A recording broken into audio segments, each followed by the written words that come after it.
Well, top of the morning to you, and welcome to It's a Good Life. I'm your host, Brian Buffini, and we have a brilliant guest for you today. His name is Ed Mylett. And Ed, you're going to love him. He is a serial entrepreneur who's had tremendous success over the years. He's been involved in several tech, real estate, medical, food ventures, amongst a bunch of others. He was in Success Magazine's Most Influential Leaders in 2022. And in just 4 years, he's amassed well over 2 million Instagram followers, wrote a best-selling book called Max Out Your Life, which I love.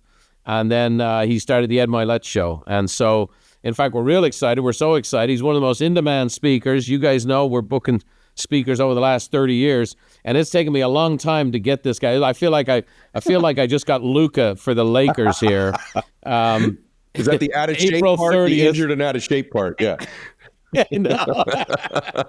But I've been trying for a while to get Ed. He's going to be on our next virtual event here. April 30th, we'll be in Vegas together and then broadcasting to all of you. So we're so excited. Right. We're here today to talk about his brand new book. It's absolutely fantastic. It's called The Power of One More.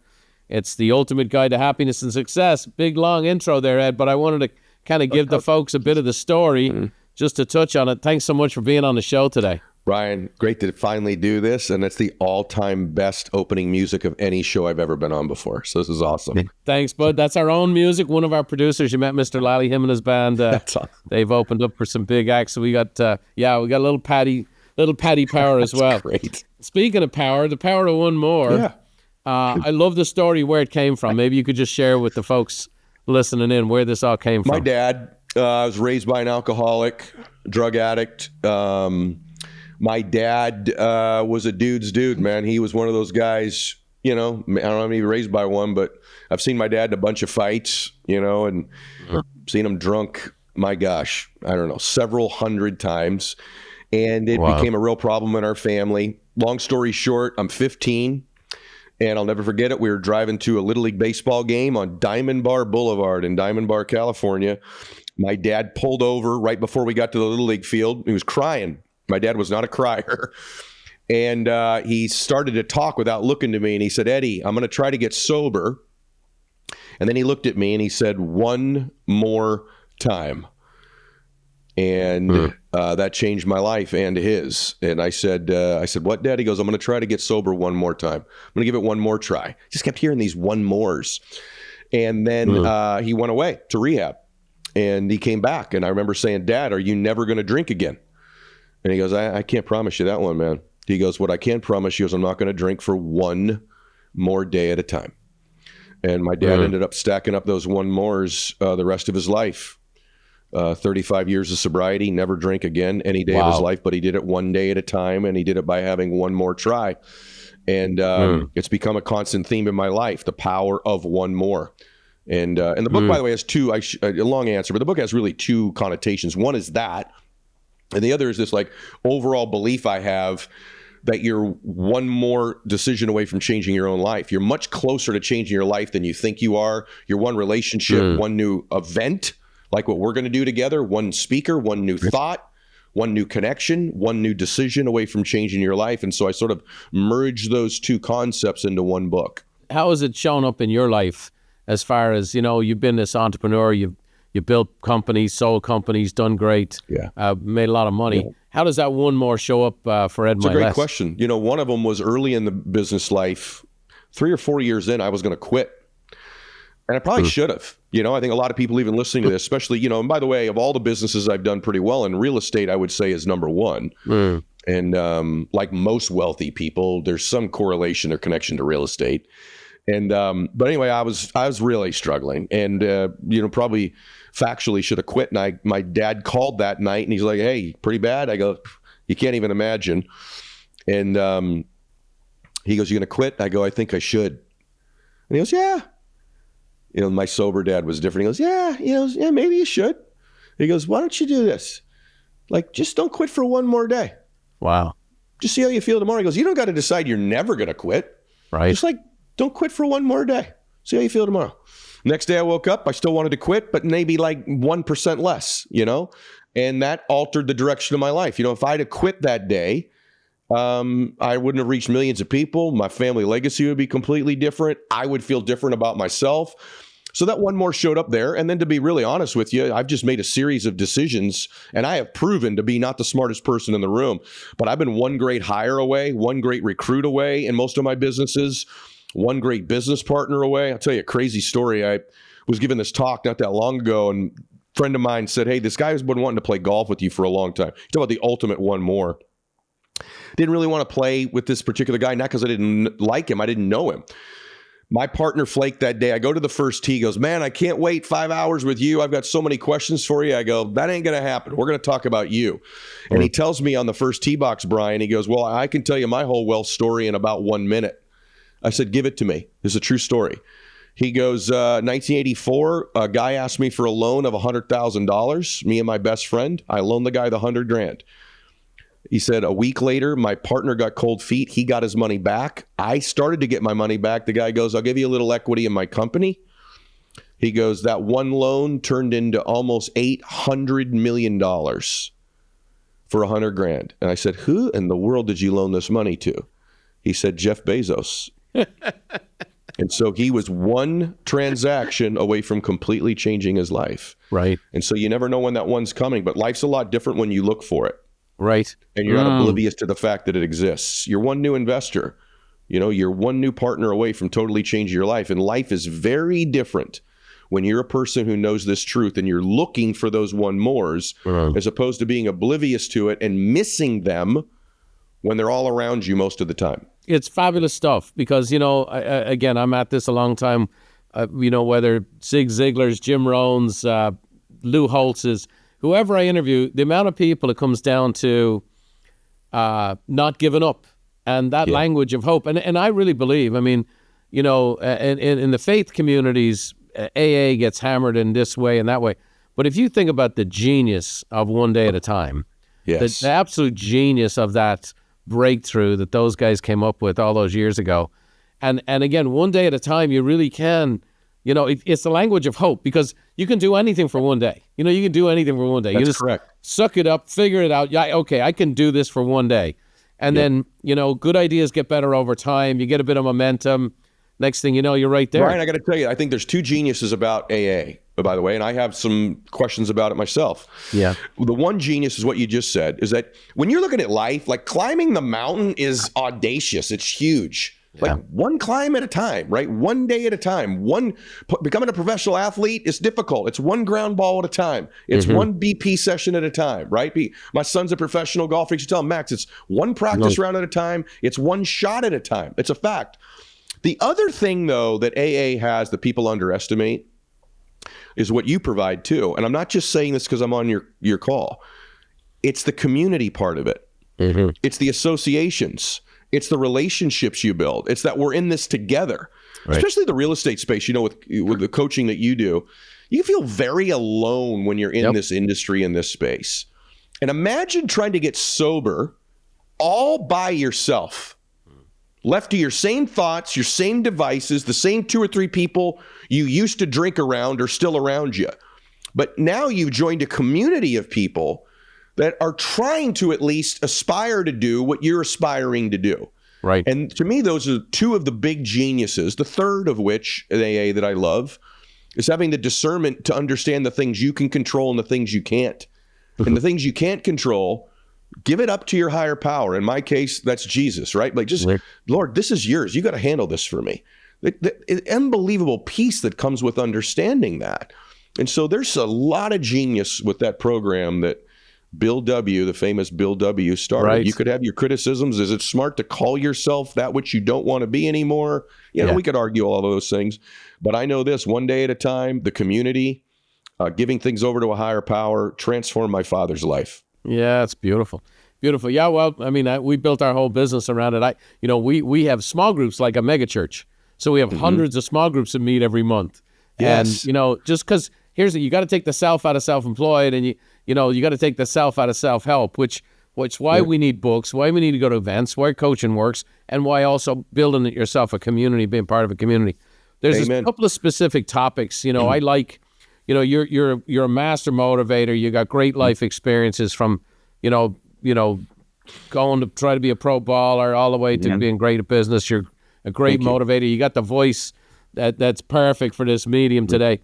But you also have some great depth to you. And one of the things that really struck me in the book was this concept of the thermostat of identity. And when I read that, I was like, all the different things I've read over the years, I was like, ooh, he's on to something here. I'd love you to kind of share that with the audience, if you would. It's a perfect day because in my studio right now, the thermostat's not working. The AC went out today. So it's actually a perfect day to ask me that question. No joke. I've been in here sweating for hours today. So it's a fact. It's the first time ever this has happened. But having said that, your identity is the driving concept of your life. Your identity is this invisible thing. It's the truth about you believe. It's the beliefs, concepts, and truth you believe you're worth about you, this identity. And this identity is a thermostat setting on your life. Like typically in here, if it were set at 72 degrees today, that's what regulates. It's internal, not the external. The external is irrelevant. If it's 100 degrees outside, that does not affect this room because of the thermostat setting. Right. So what happens? If it's 100 degrees outside, this thermostat kicks the air conditioner on and regulates it back down to its setting. That's how life works. And that's one of the challenges with learning all the tactics and skills of, say, real estate or any other profession. If you don't change internally who you are, you can have all of those skills. And what will happen is you will heat your life up. But if you believe you're a 72 degree or financially, or happiness-wise, right? You're at 72 and you don't change that. You start heating life up to 80, 85, 90. You closed a deal, you built another one, you got an apartment building, you're at 100 degrees. You will eventually subconsciously turn the air conditioner of your life on and cool it back down to what you believe you're worth. You'll also do the reverse. If things go really, really bad, you'll find a way to turn the heater on and get it back to what you believe you're worth. You've never died. You've never gone completely starving. So this regulator internally, and that's, by the way, the cooling down always seems coincidental. No, real estate changed, the market dropped, rates went up. BS. People are winning during good times and bad times. You turned the AC on because you still think you're a 72 degreer. So the work has to be done internally on the stuff I write about in my books and on my podcast, and I know that you teach, that how to heat yourself up to 75, 80, 90, 95, so that when your skills get to 95, your thermostat's at 95, that air conditioner does not kick on. In fact, the reverse happens. You're constantly turning the heat on to get yourself back to where you believe you deserve. Yeah.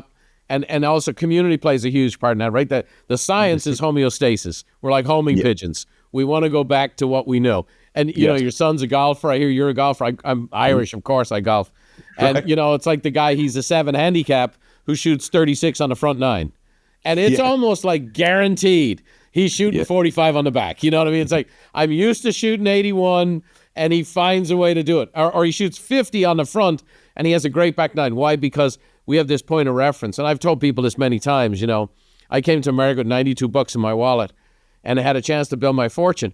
But if I lost everything today, and if I was picked up and dropped in Omaha, Nebraska, I'd find a way to get back, because my homeostasis is now built around a certain level of success.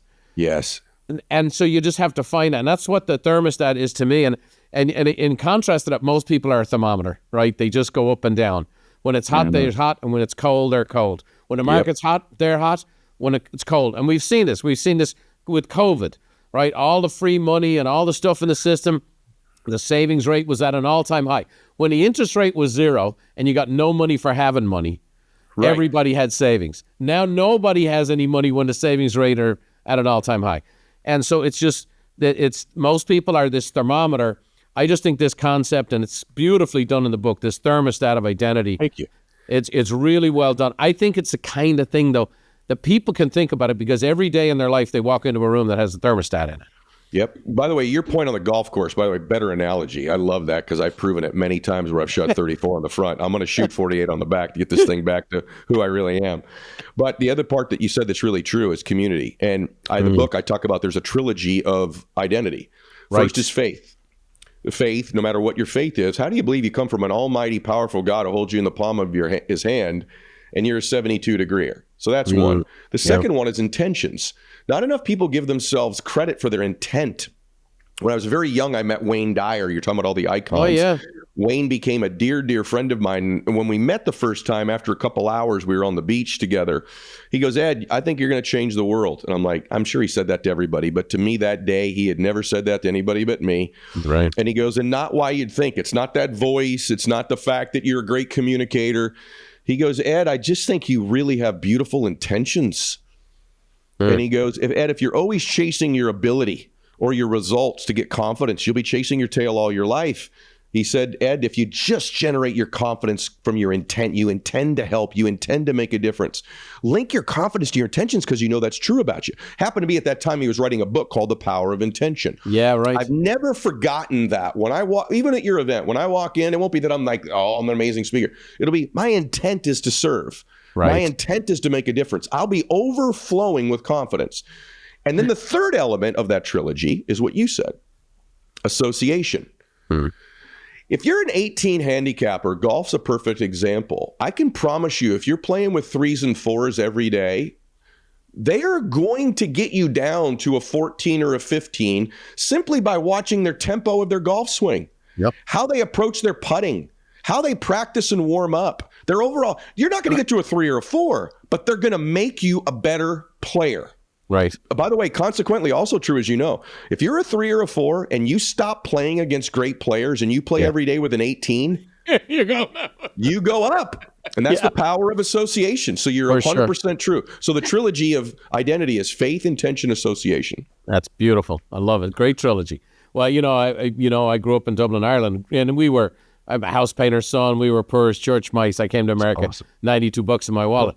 I remember meeting my first millionaire, and I remember just being, the phrase we'd have in Ireland is gobsmacked, just in awe. This is Henry Ford, right? He's got to be, he's this millionaire guy. And then after a while, and I'm doing a little better, and I hang out, and I'm like, he's this is not a rocket scientist. Like, he's kind of a basic guy, and he's lovely, and he's sharing his ideas with me. And, then I meet a guy that's worth 10 million. Then I meet a guy that's worth 100 million. Then I start meeting the billionaires and serving on boards with these guys. I'm like, And I come in the door like, I'm like, hello, sir, how are you? Nice to meet you. I'm here to paint the walls, And then 3 months into this, and I'm in these board meetings not saying a word. What would I have to offer?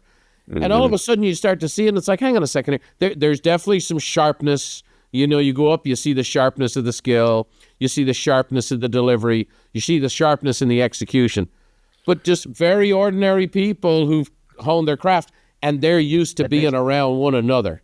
You are so right. I have to tell you, I get asked a lot. I've been doing my podcast for like 8 years. What's it like with these famous CEOs or athletes or entertainers? And the truth of the matter is, if I'm being honest, a lot of the times, like, not what you would think, And I watched a great clip. I don't care what your politics are. It doesn't matter. I watched a clip of President Obama. He was on a podcast not too long ago. Yeah. And they said, what's it like, heads of state? And he goes, that's really not what you think.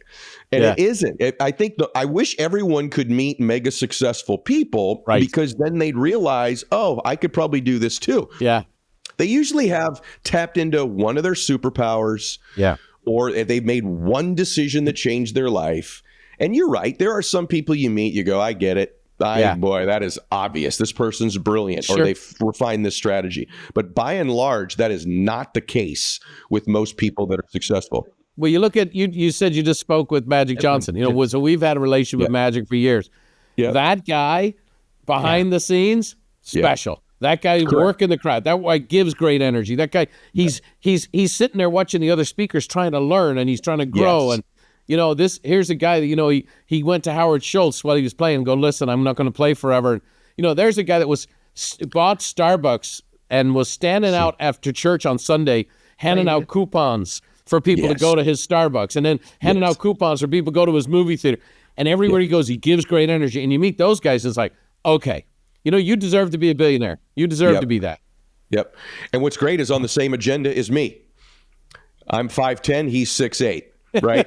God gave him this gregarious, extroverted personality. Yeah. I'm a shy introvert. Interesting. Right? There's no special anything necessarily about me. I don't think if you met me, here's what I do have. I'm pretty well read, not real smart. So I've worked on myself a lot. I've read a lot of books. I've got a lot of knowledge now at this stage of my life because I'm old. I have experience. But you're exactly right. I'd fall into the category of, and by the way, I can sometimes see that when people meet me. I'm not kidding you. I'll tell my wife, we'll be at dinner with people. I could tell, like, hey, we're having dinner with, and then I could tell about halfway through the dinner, like, yeah, now that I'm underwhelming these people, babe, Never meet your heroes, right? Yeah. Did I disappoint them? Did I disappoint these people? She's like, no, honey, they love you. But I read people well, and I can tell they're like, I thought there'd be more there to this guy. So you're 100% right. Let me ask you this. Why do you think you really burst onto the scene? And, we talked before we started today. I've been around this a long time, and your name is everywhere. And what do you think you've tapped into? What do you think you've brought to the table that has produced this kind of spontaneous combustion? Because you're everywhere right now. I mean, it's, we're telling people I never know quite where the real estate community's plugged in. We let people know, hey, we got Ed Mylett, and people are like, oh my gosh, that's unbelievable. What do you think you've tapped into? Why do you think your authenticity showed up and it seems to be meeting the market right now? Wow. That's a hard one to answer. I'm probably one of the people that got into personal development not to frame themselves as like a guru. My stuff is more like, let me save you some time on mistakes I've made. Yeah. So I think perhaps people see with me that, one, I'm a confident person, but I don't need to show you my Lambo to prove it. I think there's a little bit of that fatigue on that stuff. Yeah. And I'm more like lessons learned from a life of a guy who's made some mistakes and had some success. So I'm not a guru. And then I will just say that if I were to brag, it would be that God gave me 2 or 3 talents that I've refined into really good skills. And one of them is my ability to communicate. Yeah. And so I have tapped into in my own life something I enjoy doing, B, I have a proclivity for. And so I think that's helped. And I think that also, like, I haven't posted on social media in a year because I've been ill this year. And so my momentum was really crazy. And God, I think, knows I'm an introvert. It's like, I'm going to slow this down a little bit. I think I've also just been very real with my setbacks, real with when I'm having a bad day. I think it's just been sort of maybe like an interesting journey to follow for somebody. I'd like to think that, people want someone with some confidence, but also some humility. Right. Like that's what I see in you. My favorite people have a lot of self-confidence, but there's a sense of humility. Like what you just described with Magic. You're not going to meet Magic and think this dude lacks self-confidence. Right. But it takes a lot of humility to sit in the green room and watch the other speakers and believe you can learn from them. Yeah. Right. And I like people that nuance. I don't want to have a lot of friends around me who don't have any confidence because you got to carry them through life. Right. I always say it's like tying the dog to the bumper for a walk, Isn't that true? And then so the lack of but then the other side of it is super confident people with no humility. Right. They're nauseating and they eventually make a mistake and they burn out. So I want both with the people in my life. I've told this story before, a great story, which is I'm serving on this board. The guy at the end of the board is a multi-billionaire guy that you would know many of his brands that he found. And we're on this board and there's a guy and it's his third meeting and we're going around the room and the guy finally raised his hand. He said, listen, I apologize. I'm an imposter. I shouldn't be here. He goes, right now, you guys are asking me for input. I'm in the middle of a business that's failing. And he says, I just have nothing to offer. And he says, I just be honest with you, I'm going to resign from the board. I got a knot in my stomach every time I'm coming to this meeting. And the gentleman at the end of the board, who was the chairman, he's in his 80s, doesn't say a ton, but he starts laughing. And it got kind of awkward, like, because all of a sudden, this guy who's kind of opened his soul up a little bit feels like this guy's laughing. And he goes, Jimmy, he goes, do you want to hear our stories or the whole story? He goes, we've all screwed up. He goes, everyone around this table has a multiple choice of their biggest failures. And so we actually changed the board meeting. And for now, everybody had to volunteer one of their biggest clangers in business. Wow. And we went around. It was the greatest board meeting I was ever had in my life. Hugely successful people, great insights. And all of a sudden, this guy was restored. He was restored because, and again, we're living in a world now where there's a lot of phoniness. There's a lot of the influencer story, and it's like, hey, I never had a bad day, never had a bad meal, never had a bad this. And yet at the same time, people are screaming for this authenticity. And that's what I think. I see you. I think you're a very gifted communicator. You've got a great energy about you. I think God's got a call on your life, which is another important thing. And that's then very kind of you, and what a great story. Yeah, so there you go. Like, we've all been there. We've all had the clangers. Let me talk to me about this, because I want to keep you here all day. Yeah. I loved your book. What do you think? Tell somebody what they're going to get. They're going to read this book.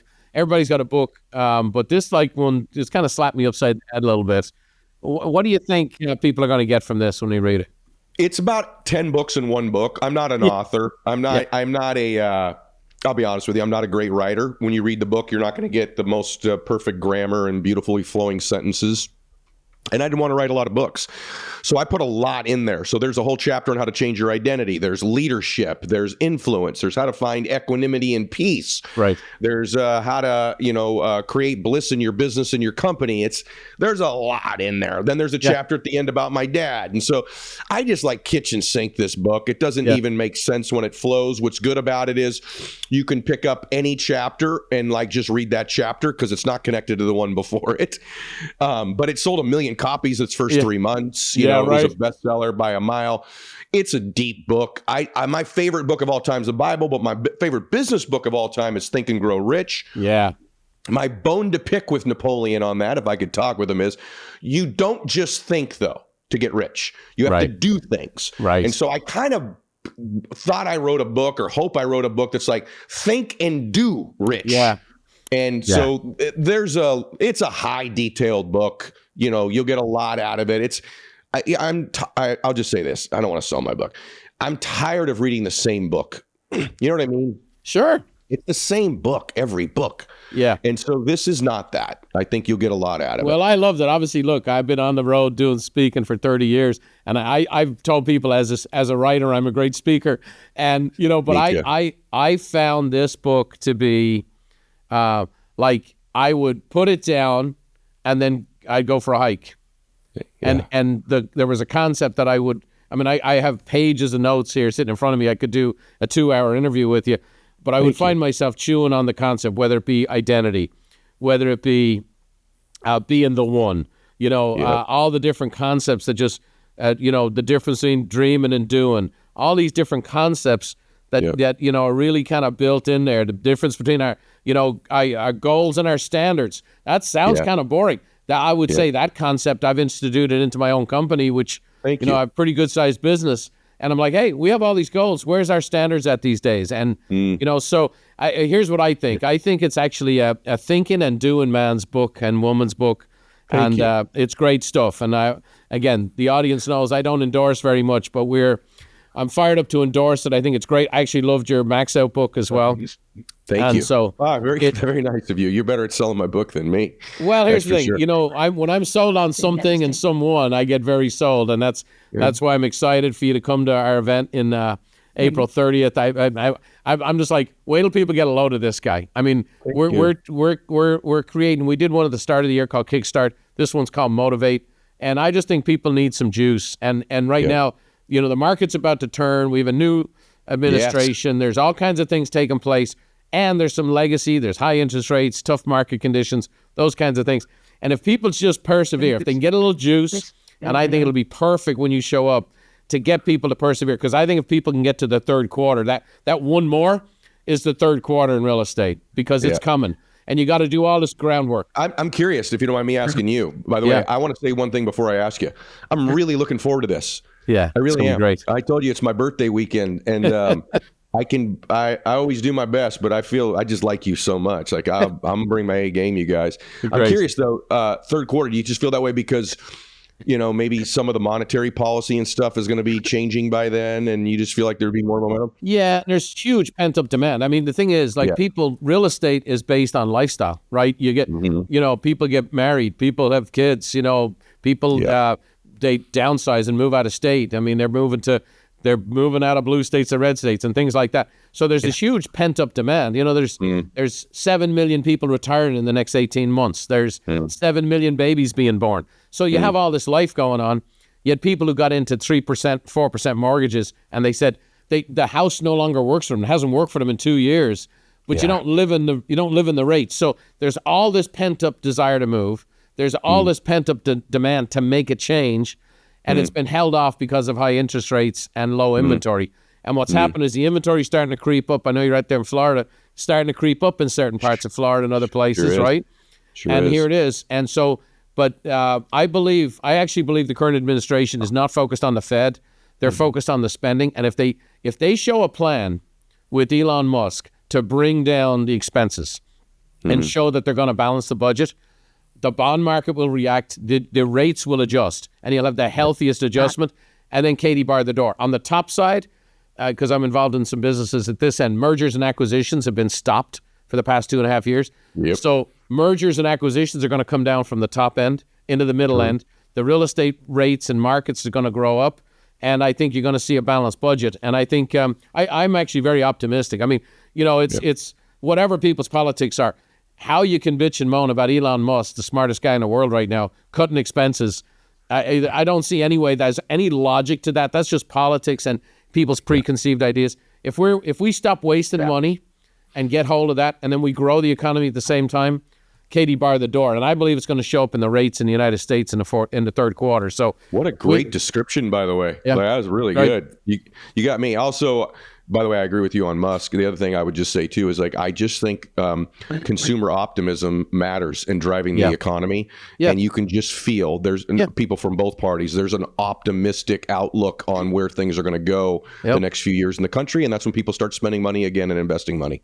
Here's the thing: people have been listening to me for 30 years, and they wouldn't know what political party I support, and this and any other. I'll just say this: there is a new sheriff in town, and he is getting stuff done. And I was just in Europe, and let me tell you, those guys have had their cage rattle over there. So I think I think there's some really good stuff coming that'll be very good. We just need to keep people focused and motivated, and until it's going to take a while. It's like the price of bread's not coming down next week. It's going to take a bit. So great stuff, Ed. I really appreciate the time. I know you were a little under the weather. I have 5 quick rapid fire questions we do. Okay. I'm just curious to know myself. I think the audience gives us a little different insight into who you are. So, number 1, what's the single best piece of advice you've ever been given? Well, my dad told me to trust in the Lord and everything will follow. Yeah. High five, Dad. What's your dad's name, by the way? Ed. Ed, Big Ed. Ed Senior. I'm the third. That's great. Well, he gave you the most important piece of advice that any human being can ever convey. So, Good job, Dad. What one talent or gift do you wish you possessed that you currently don't? Patience. I wish I were a more patient person. I lack patience, and it's a virtue that I don't possess. I'm very impatient, fast moving. I drive fast, talk fast, move fast. Don't understand people who don't. My mother used to say, patience is a virtue. Get it if you can. Seldom in a woman and never in a man. That's awesome. Yep. What one book has been most instrumental in your life, Ed? I'm going to sound like a Bible beater, but the Bible by a mile is the most influential book. What character then? You got to give me a character. The 66 books. What's the one character in the scriptures you identify with? Well, Jesus Christ is the person I don't identify with, but that I follow and that I worship. But I got to tell you, one of the things I love in the Bible that I'm reading right now, since we're talking about now, is I love the parables. And I'm reading right now, just this morning, I read about the parable of the sower, and I was calling my daughter about it today because she's going through a little bit of a different season. I said, Bella, and this is just true for the real estate, what you talk about the quarters coming. I said, Bella, you just got to keep planting the seeds. Yeah. And guess what? The wind's going to get some, the birds are going to take some, but if you keep planting seeds with some faith, making those contacts, if you're in business, making those calls, looking at those deals, reviewing balance sheets, the harvest is provided. You provide the planting of the seeds. He provides the harvest. I literally just read that this morning. That's great. It's fun you're talking about the parables. So I studied Jesus's speaking style. And if you go through the parables, you'll see this. Next time you read it, go through it and you'll see he shares a principle, he tells a story, and he gives an application. And that's the speaking style. And I've taken that. Before I started speaking publicly 30 years ago, I studied the parables, and I saw this formula that Jesus used, and I go, hey, this guy spoke 2,000 years ago, and everybody still remembers his stories, so how can I do that? So that's my little anal systemizer. So principle, story, application, there you go. Okay, good. What's your one movie you watch over and over again if ever you're scrolling through the channels that causes you to stop? Field of Dreams. Come on. Hey, Dad, can I have a catch? Oh, don't get me going. And you're a baseball player? If you build it, they will come. Nice. Love it. Love it. Okay, last but not least, and Ed, we really appreciate you being here today. Great. What's a good life mean to Ed Mylett? A good life for me is, it comes down to the end for me as my family. You know, when my dad was dying, sorry, excuse me, it grabbed me today. I'm just looking at a picture of him right now. When my dad was dying at the end of his life, he did not, he knew he had one day left. I'll tell that story when I'm there, but my dad did not say, hey, go grab my wallet, go grab my awards, you know, go grab my stuff. My dad said, get my family. And when my dad was in the final moments of his life, around him was his wife and his children. And the older I get, you know, when I was young, I would look at my dad and I'd think, he doesn't have that many friends. Like, and he would tell me, Eddie, as you get older, your circle's going to shrink. If you're lucky, you'll have 2 or 3 really great friends. But if you're blessed to have a beautiful family, that's a rich man's life. I don't have a lot of money like you, Eddie, but I've got a rich man's life. I've got a beautiful, loving family. And the older I get, you know, I've had islands and jets and houses, and I think you should have those things because they're there. If you can have them, have them. Yep. But nothing compares to my wife I met in kindergarten. Nothing compares to when my phone rings and there's a lot of names, but it says Bella, my daughter, on there. Or my son calls me and it says Max on my phone. I just changed. And so at the end of your life, it's not going to be bring me my stuff. It's going to be bring me my family. And by the way, for some people, that family is a friend. Yeah. But that circle gets smaller, and the richness of life to me is those relationships. To me, the older I get, man, people matter, things don't. And that's easy to say when you have a lot of things. I know that, but people really matter. I think it's important for the people who want to listen to the folks with a lot of things, understand what they say now. You know, Solomon was the richest guy who ever lived, and what did he say? Hey, this stuff's all vanity. Here's what matters. So I'm in the same base, been there, done that, and I've come to the same conclusion. Well, what a treat it's been to be with you today. I'm so fired up for our folks to get to see you. You're a master motivator, a great dude. You love the Lord. You love your family. And you've been there, done that. And we love people who've been there, done that. And we're going to have a blast. We'll celebrate your birthday in style when we're out there in Vegas, Ed. I'll bring the bourbon, brother. I got you. That's great stuff. Okay. That's great stuff. Well, thank you all for joining today. As we finish up, I'm gonna send you off to my main motivator, Therese Buffini. I just got to see her this week, 94 years of age. God bless her. And she has a little message for all of us today as we think about the power of one more. And Therese Buffini, she'd love your book. I'll tell you that, Ed. So thanks for joining us today. Thank you. May the road rise up to meet you, and may the wind always be at your back. May the rain fall soft upon your fields, and the sun shine warm upon your face. And until we meet again, may God hold you in the hollow of his hand. See you next time.